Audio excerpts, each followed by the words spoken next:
Hey, what's up guys? So in this video we will see how to change keyboard language on the Poco C75. Now to do that, just open the keyboard. Now from here, just tap on settings. Now from here, tap on languages and tap on add keyboard. Now from here, just select the language you want to add. You will select this one. Now from here, just tap on done. Now from here, you can add multiple languages. We will select this one.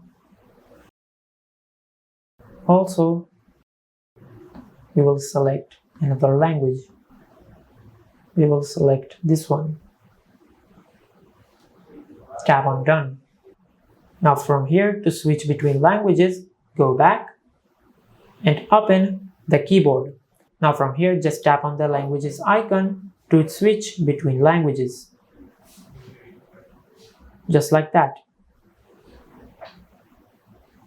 And this is how you can change keyboard language on the Poco C75.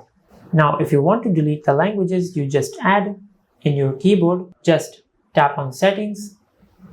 Now from here, tap on languages. Now from here, just swipe to the left the languages you want to delete. Just like that. Now from here, go back. Now as you can see, when we deleted the languages icon has disappeared from the keyboard.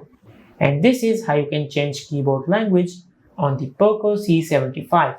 If you found this video helpful, please like the video and subscribe to the channel and hit the bell icon to get notified when we upload a new video.